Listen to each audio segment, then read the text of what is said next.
Coordinator Liz Timor had been staring at the same screen for 11 minutes, waiting for the data to make sense. It refused. The Convergence Early Warning Network monitored 273 inhabited systems across the galactic mid-rim, tracking everything from solar flares to subspace distortions. Liz had worked this station for 16 years, watching patterns that most species never noticed, finding threats before they became disasters. This was different. Tarsus 7 had gone silent 41 minutes ago. Not destroyed, silent. Power grids still transmitted their signatures. Orbital traffic beacons still pulsed their automated rhythms. The planet's atmospheric processes hummed along, scrubbing carbon and cycling oxygen for 8 million inhabitants. But there were no voices, no psionic background resonance, no neural traffic on the empathic bands that connected every Tarsian mind to the collective ambience of civilization. 8 million people, and the psychic spectrum read as flat as vacuum. Liz's carapace plates shifted in the Etherian equivalent of a shiver. Her compound eyes flickered between monitors, mandibles clicking softly as she ran the diagnostic sequence for the 4th time. Equipment malfunction. Had to be. The alternative was unthinkable. Coordinator. The voice came from behind her. Gren, the junior monitor, his antennae drooping with exhaustion from a double shift. I'm getting the same readings from Helios Station. They're gone. Liz turned slowly, her 6 legs carrying her across the observation deck with mechanical precision. Define gone. Helios Station. Colony population 42,000. Went silent 18 minutes ago. Same profile. Infrastructure active. Life signs. He gestured helplessly at his screen. Nothing. 2 colonies. 93 light-years apart. No spatial anomalies. No hostile fleet movements. No distress signals. Just silence. Liz activated the emergency protocol channel, her clawed finger hesitating over the transmit key for only a moment. Once she sent this, everything would change. The coalition would mobilize. Panic would spread. But if she waited, and more colonies, she pressed the key. This is Coordinator Timor, Convergence Station Epsilon, declaring cascade alert. We have multiple population centers experiencing total life sign cessation without corresponding infrastructure damage. Requesting immediate investigative deployment and council notification. The response came in 40 seconds too fast, which meant someone else had already noticed. Confirmed Coordinator. Investigative team is being assembled. Stand by for coalition response authorization. Liz stood in the blue glow of her monitors, feeling the familiar psychic warmth of her colleagues around the station. The background hum of consciousness that every psionic species took for granted. The subtle awareness of others thinking, feeling, existing nearby. For the first time in her life, she wondered what it would feel like if that warmth simply stopped. The investigation team reached Tarsus 763 hours after the silence began. Dr. Carvan Rior stood in the central plaza of Meridian City, hands in the pockets of his environmental suit, watching children's toys spin slowly in the artificial wind. A stuffed animal lay on its side near a fountain, something like a rabbit, but with 6 legs and empathic broadcast nodules along its spine. The kind of toy that let Tarsian children practice emotional projection. It was still warm. Marshal Orendis Val paced the perimeter, his scales shifting through agitated color patterns, red to amber to sickly green. The Kethran commander carried a plasma rifle that he hadn't put down since they landed, as if he could shoot whatever had done this. Explain it again, Val growled, his bifurcated tongue tasting the air compulsively. Slowly. Archivist Silene Morvis gestured to the psionic recorder suspended above the plaza, a crystalline sphere that captured emotional resonance the way a camera captured light. Her body was a lattice of translucent minerals, refracting the city lights into rainbow patterns across the abandoned buildings. The recorder shows a progression, she said, her voice like wind chimes in harmonics that translated to words. Fear, confusion. Then, she manipulated the playback controls. Acceptance, almost euphoria. Then the signal terminates. They were happy about disappearing. Vahal's crest flared in disbelief. Not happy, reconciled. As if they understood something in those final moments that made the transition permissible. Dr. Rior knelt beside the toy, touching its synthetic fur with fingers that didn't quite tremble. He was the only human on the team, Earth's representative sent because humanity maintained the most sophisticated non-psionic sensor technology in known space. A compensation for their genetic deafness to the galactic consciousness most species shared. The psionic residue, he said quietly. It's not dissipating normally, is it? Morvus turned her attention to him, light refracting through her form in patterns that indicated surprise. You can't perceive psionic fields. How did you? I can't perceive them, but I can measure them. He pulled a handheld spectrometer from his kit, displaying a 3-dimensional map of exotic particle distributions. Normal psionic decay follows exponential curves. This, he rotated the image. This is pooling, flowing directionally. Flowing where? Raya pointed up, not at the sky, at something beyond it, into subspace, toward higher dimensional coordinates that shouldn't be accessible to consciousness. They're not dead, Morvis whispered, her crystalline matrix resonating with comprehension. They're being taken somewhere. Marshal Vahal's rifle lowered slightly, the aggressive posture giving way to something worse, uncertainty. In his 30 years of military command, he'd faced rebellions, pirate fleets, territorial disputes. You could shoot enemies, you could negotiate with adversaries. But this, people simply vanishing into dimensions that shouldn't contain thought, this was beyond the vocabulary of warfare. How many colonies now? He asked. Coordinator Liss's voice crackled over their comm system from the orbital ship. 7. The latest is Vayath Prime. 14 million people, gone in the last 20 minutes. The investigation team stood in the empty plaza, surrounded by a city that breathed and hummed and lived, except for the people who should have filled it. We need to convene the Coalition Council, Morvis said, immediately. The Coalition Chamber occupied the heart of Nexus Station, a cylindrical room designed to accommodate 47 species with wildly different atmospheric and gravitational requirements. Force fields separated environmental zones.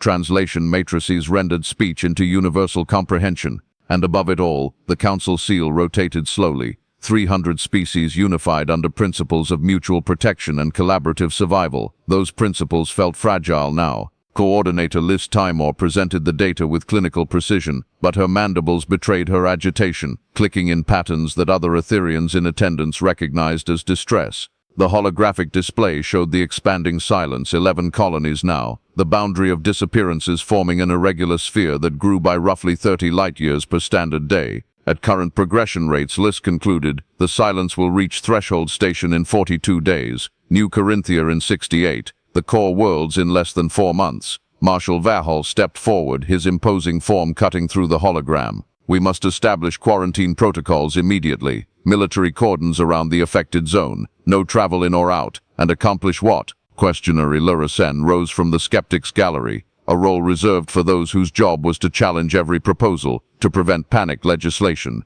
She was Nemorian, her translucent skin showing the bioluminescent organs that pulsed with emotional states, currently skeptical yellow-green. These disappearances don't respect physical barriers. There's no invasion fleet to repel, no disease vector to contain. Then we evacuate. Vahal countered. Pull populations back from the expanding boundary. To where? If it continues expanding, where exactly is safe? The chamber erupted in overlapping debate. 47 species speaking simultaneously. Translation matrices struggling to keep pace. Archivist Silene Morvos activated her priority speaker authority, and the chamber's acoustic dampeners forced silence. Her crystalline voice cut through like a blade of clarity. There is precedent, ancient precedent. She manipulated the central display, replacing colony maps with archival documents, data lattices older than most current civilizations. 200,000 years ago, during what we call the Unification Era, the galaxy underwent a consciousness event. Species that had evolved psionic sensitivity began merging into a collective network, voluntary, beautiful, harmonious. What does ancient history have to do with Earth? Morvus turned to where Dr. Kavan Rior sat in the human delegation section, isolated by both custom and necessity. Humans required oxygen-rich atmosphere that was toxic to a dozen species present. Earth was supposed to join that network. We have records of the connection attempt. It failed. Every optical sensor, eye, and sensory organ in the chamber focused on Rior. He stood slowly, his movements carrying the careful deliberation of someone used to being examined. You're saying humanity was meant to be psionic, that our deafness is a failed integration. The separation event. Morvas displayed crystalline records, data compressed into light patterns. The neural bridge that was supposed to link Earth's biosphere to the galactic consciousness simply didn't form. We don't know why. The process worked on 312 other worlds, but Earth remained isolated. And you think this is connected to the disappearances? How? Questioner Illyra demanded. Because, Dr. Arroyo said quietly, his voice barely registering over the chamber's ambient noise. Humanity isn't disappearing. The silence that followed was total. Ryo pulled up coalition census data. 11 colonies vanished. Total population, 32 million sentients. Species composition, 147 varieties. Except, he highlighted the demographic breakdowns. 3,000 humans lived across those colonies. Mining operations, research stations, trade posts. All 3,000 are accounted for. They didn't vanish.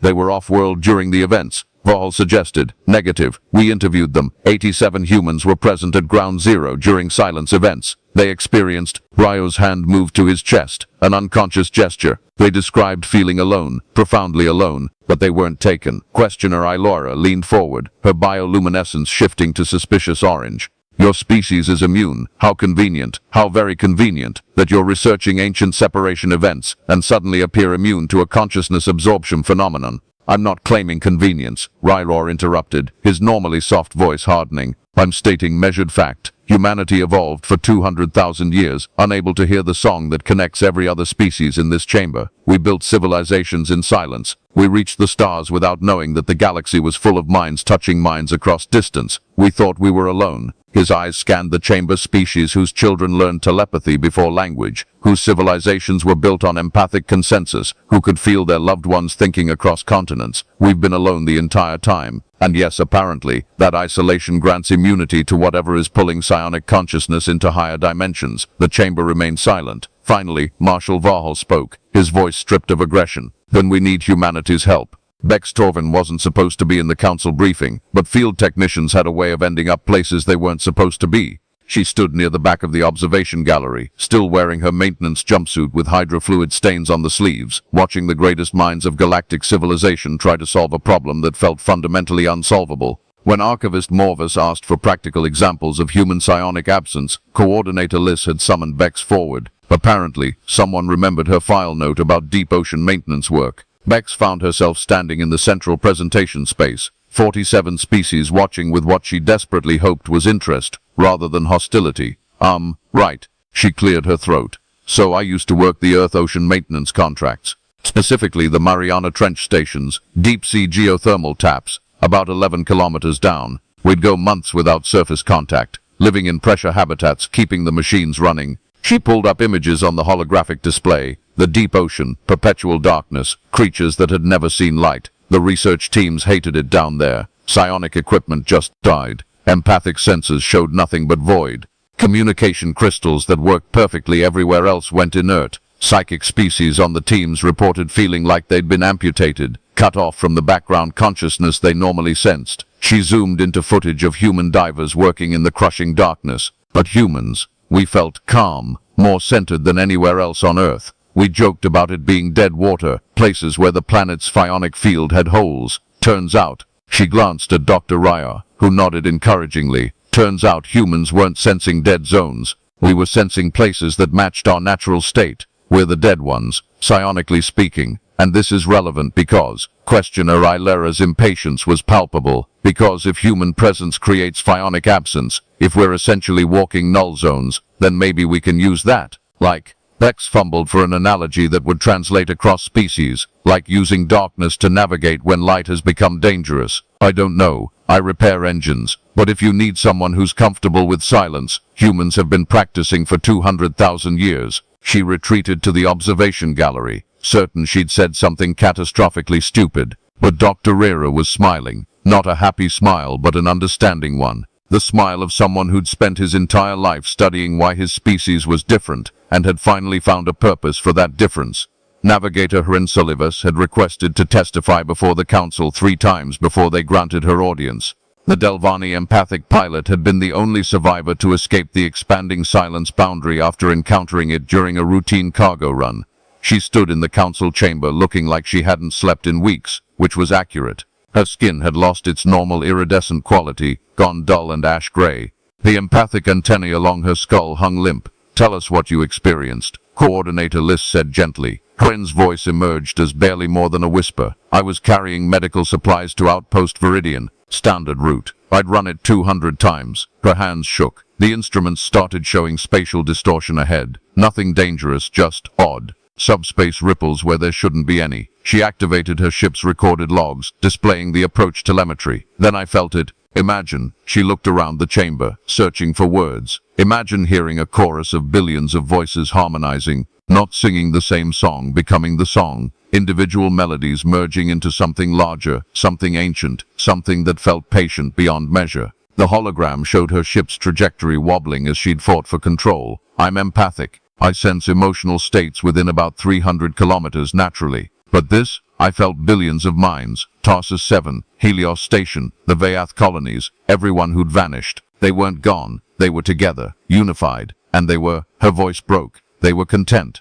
happier than they'd ever been separate. You said you barely escaped, Marshal Vahal prompted. The boundary was pulling at me, not physically, psychically. My consciousness wanted to join them, to dissolve into that infinite connection. I could feel my sense of self starting to fray, individual thoughts blending into the collective. What stopped you? Haren touched the emergency neural dampener collar around her neck, medical technology designed to suppress empathic overload. I activated maximum suppression, cut myself off from all psionic input. It was like severing a limb, but it gave me enough separation to pull the ship back. She looked at Dr. Ryer. For about 30 seconds I experienced what humans live with constantly. Complete isolation, no sense of other minds, just alone. And that saved you, Ryer said softly. That saved me. Haren's antennae twitched with involuntary shudders. But I heard them before I escaped. The absorbed consciousness. It's not malicious. It's not destroying anyone. It's reuniting them with something they were always meant to be part of. Something most of the galaxy joined 200,000 years ago. Then why didn't everyone join back then? Questioner Illyra demanded. Archivist Morvis's crystalline form pulsed with somber light.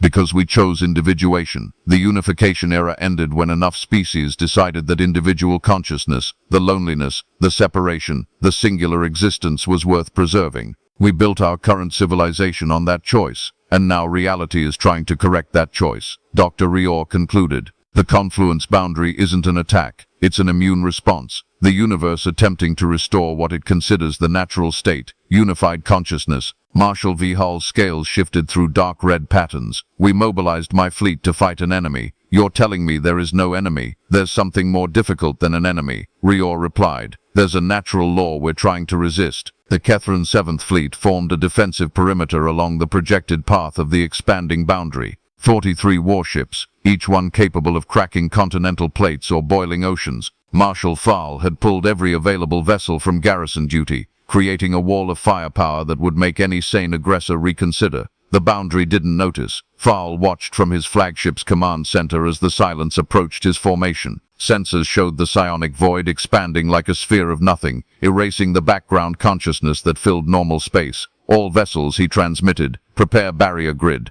43 ships activated synchronized shield harmonics, creating an interlaced energy barrier spanning 8 million cubic kilometers. Technology that could stop planetary bombardments, contain stellar plasma, redirect asteroid swarms. The boundary touched the barrier and passed through it like light through glass. Intensify output, Val ordered. Maximum power to forward. 3 of his ships went silent, not destroyed, not damaged. Their engines still burned, their hulls remained intact. But every crew member, Kethran, Vyothi, Etherian, all 147 beings aboard those vessels simply vanished. The ships drifted, ghost vessels piloted by automated systems that didn't know their operators were gone. Fall back, Val transmitted, his voice hollow. Full retreat. All vessels fall back now. The fleet disengaged, watching helplessly as the boundary continued expanding, indifferent to their most sophisticated weapons. 43 warships, rendered meaningless by an enemy that didn't acknowledge violence. Dr. Kevin Ryo stood in his laboratory aboard Research Station Kepler, surrounded by neural mapping equipment and consciousness models that suddenly felt inadequate. He'd spent 15 years studying humanity's unique neurological isolation, documenting the exact mechanisms that made his species pionically deaf. Now, lives across the galaxy depended on whether he could weaponize that deafness. Explain it to me like I'm 5 years old, Coordinator Liz said through the comlink. She'd traveled to meet him in person, her Etherian form folded into the cramped human standard gravity environment. Ryo pulled up a neural map, the human brain in cross-section, highlighting specific structures. Every psionic species has what we call resonance nodes, neural clusters that generate and receive exotic particles associated with consciousness. They create the connection you experience as empathy, telepathy, the sense of others thinking nearby. And humans, we have the anatomical structures, but they're inert, like eyes that never learned to see. The genetic sequence is there, but it's permanently suppressed, switched off by evolutionary mechanisms we still don't fully understand. He rotated the brain model. What's interesting is that we generate interference patterns instead of resonance. Our neural activity produces what other species perceive as psionic void. So you're not just deaf, you're actively noisy in a way we can't hear. Exactly. Humans are broadcasting silence. Liss's mandibles clicked thoughtfully. Can you amplify it? That was the question that had kept Ryer awake for 72 consecutive hours. Theoretically, if we can map the exact interference pattern a human brain produces and replicate it through technology, we could create artificial zones of psionic absence, fields where consciousness remains anchored to individual neural structures instead of being pulled into the confluence. Theoretically is not sufficient, Lise said quietly. We've lost 19 colonies now, 40 million people. At current expansion rates, the boundary reaches the core worlds in 6 weeks. Ryer met her compound gaze. I know, but there's a problem. Of course there is. The interference pattern isn't static. It's dynamic, complex, varying between individuals and across time. Replicating it artificially would require, he pulled up computational estimates, processing power equivalent to 600 quantum cores working in parallel. We have 12. Then what do we use instead? Ryer took a breath. People. Human people. If we can't build the technology, we use the biological source, position humans at key coordinates within the boundary zone, let their natural neural patterns create stable pockets where individual consciousness can persist. You're talking about using your entire species as psychic shields. I'm talking about asking for volunteers. He pulled up population data. Earth has 8 billion people. The colonies and stations add another 200 million. If even 1% agree to deploy, you'd be asking them to stand in the path of something that has already absorbed 40 million beings, to essentially volunteer as living barriers against a cosmic force. Yes, Ryer said simply. I would be asking them to do what humans have always done, endure the isolation that other species can't bear. Ambassador Thane Corvus received the request in his office overlooking Earth's Pacific Ocean. Through the window he could see cargo ships moving across water that had witnessed 4 billion years of evolution. Evolution that had, for reasons still unknown, produced a species incapable of joining the galactic consciousness. He read Dr. Ryer's proposal 3 times before opening the secure channel to the UN Coalition Council. The debate lasted 11 hours. Arguments for humanitarian obligation, species survival, proof of humanity's value to galactic civilization, opportunity to demonstrate courage, arguments against, risk to volunteers, insufficient understanding of long-term effects, moral questions about volunteering for potentially irreversible deployment. At hour 11, Ambassador Corvus stood before the assembled representatives and spoke with the calm certainty that had defined his career. We've spent 2 centuries asking the galaxy one question: why should you accept us? We're not telepathic. We don't share the empathic bonds that connect your species. We're isolated, strange, fundamentally alone in ways most of you cannot comprehend.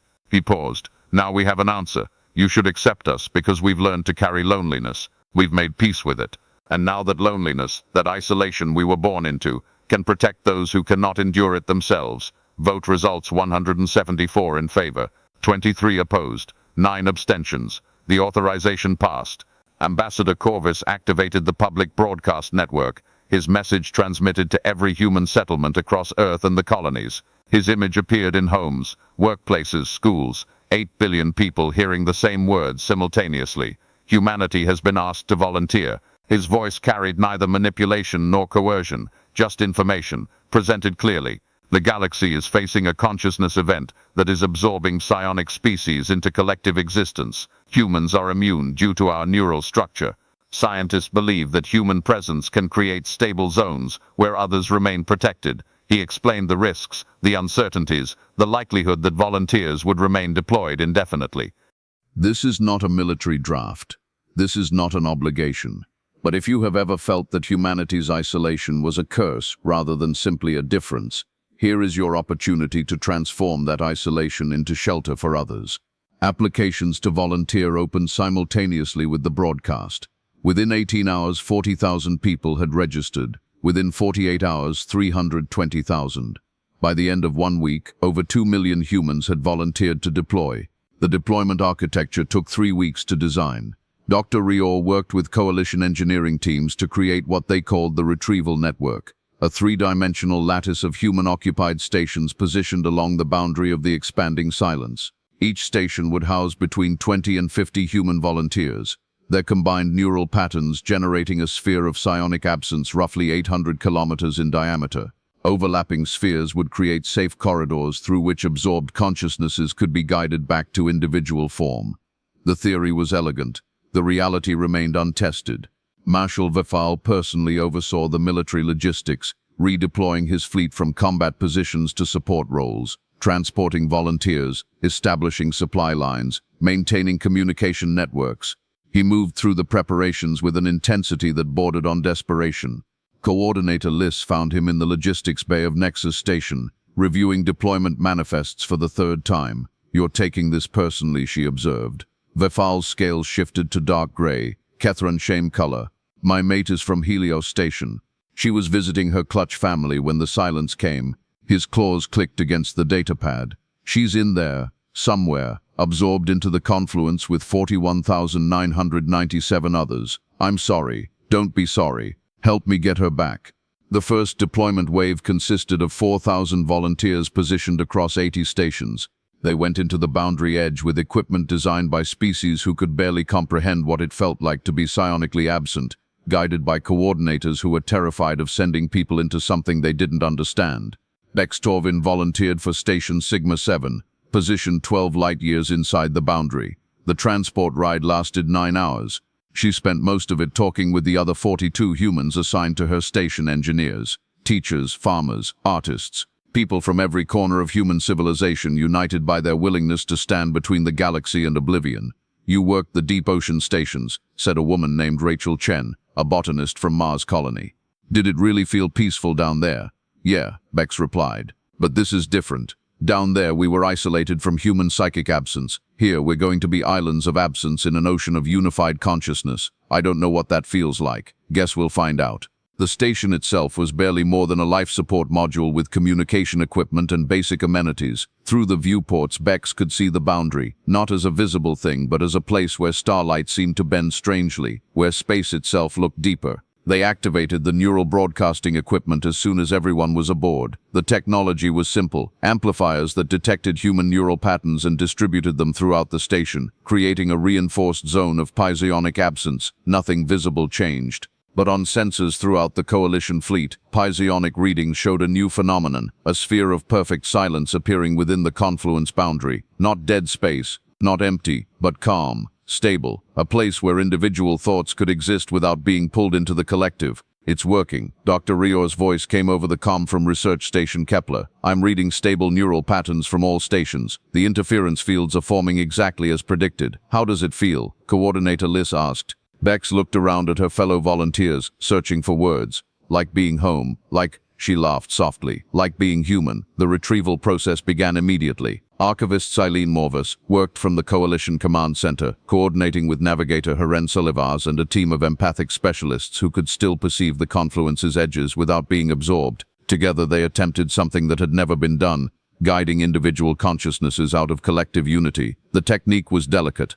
Empathic navigators would touch the edge of the confluence, perceive the absorbed minds within, and gently pull individual consciousness toward the human stations where they could re-anchor to singular existence. The first attempts failed. Pulled consciousnesses would drift toward the human-generated silence, touch the stability field, then dissolve back into the confluence. The pull of unified existence was too strong. "They're choosing to stay," Hadrin reported, her voice strained from repeated contact with the collective. "They remember individuality, but they don't want to leave. It's like asking someone to amputate part of themselves." "Then we need stronger anchors," Dr. Rior said. "More human presence, tighter interference patterns." The volunteer count increased, 50 humans per station, then 70. At 80 humans per station, something changed. The stability fields intensified, not larger, but deeper. Stronger gravity wells pulling at consciousness that drifted nearby. A Viyathi engineer named Toran Seival was the first successful retrieval. Empathic navigators guided his absorbed consciousness towards Station Theta 3, where 92 human volunteers maintained a sphere of intense psionic absence. For 6 hours, Toran's identity wavered between unity and individuation. The humans waited, maintaining their presence, broadcasting their existential loneliness into the confluence. Then Toran Saval woke up screaming in a medical facility, restored to individual consciousness, traumatized but alive. 3 hours later, 16 more retrievals succeeded.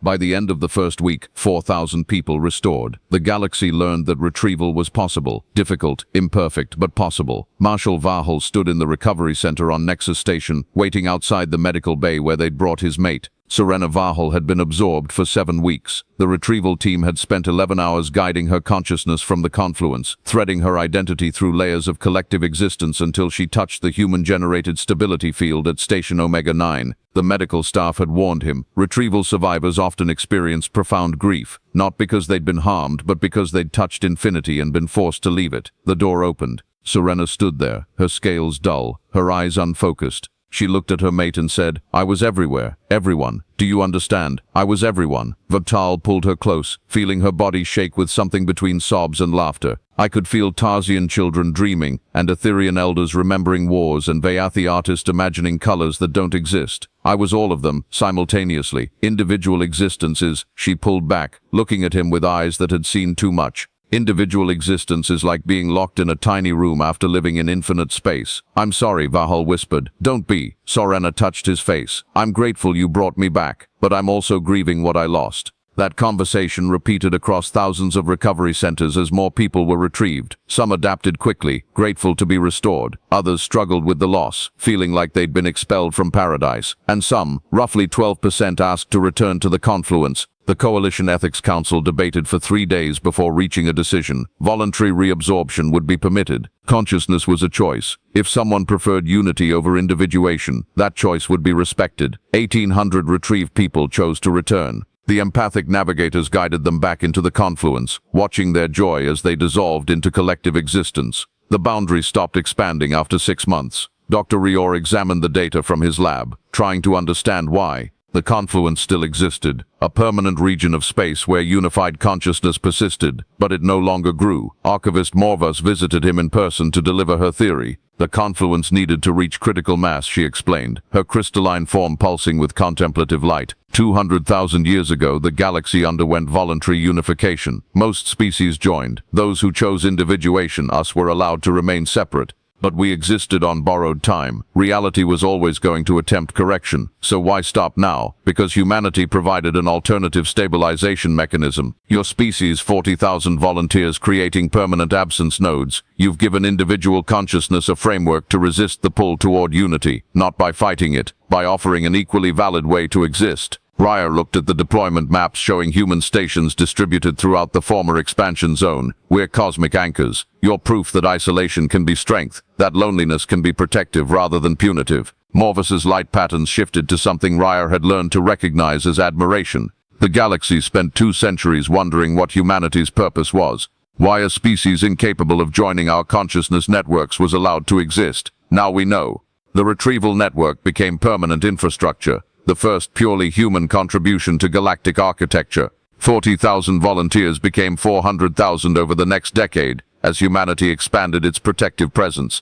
Human stations dotted the boundary like lighthouses, broadcasting silence into the depths, offering shelter to those who chose individuation over unity. Some species began requesting human presence on their worlds, not as guests or subordinates, but as integral components of their psionic shielding. Planets with large human populations showed resistance to confluence drift that fully psionic worlds couldn't achieve naturally. Humanity's loneliness, once seen as tragic isolation, became the galaxy's most valuable defense. Ambassador Thane Corvus stood in his office 20 years after the crisis began, looking out at Earth's Pacific Ocean. Behind him, a young diplomat named Sarah Torvin, Bex's daughter, waited to deliver the latest council briefing. "The confluence is changing," Sarah reported. "Not expanding, but evolving. Some of the absorbed consciousness is developing awareness, structure. It's learning to process information in ways that parallel individual thought. Is that dangerous? We don't think so. It seems to be adapting to coexist with individuated civilization, but there's something else." Sarah pulled up audio files, strange harmonics recorded at the human stations. "The confluence is generating patterns that match human neural frequencies. It's learning to communicate with us. Communicate what? We don't know yet, but Dr. Rior's team is working on translation matrices." Corvus nodded slowly, feeling the weight of history in motion. Humanity had spent 200,000 years learning to speak to themselves, isolated from the galactic song.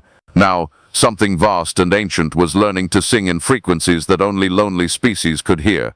"Keep me updated," he said quietly. Sarah left, and Corvus returned to watching the ocean, the water that had witnessed evolution's strange decision to create a species that couldn't join the cosmic chorus. Perhaps isolation had always been preparation. Perhaps humanity's long silence was teaching them to hear something no one else could perceive. In the depths of the confluence, something was learning to speak in loneliness, and humanity alone, as always, was ready to listen. If you found this journey through isolation and connection meaningful, consider subscribing. More stories exploring humanity's unique place among the stars are coming. And stay tuned, because next time we'll explore what happens when the confluence finally speaks, and what it asks humanity to do with the message.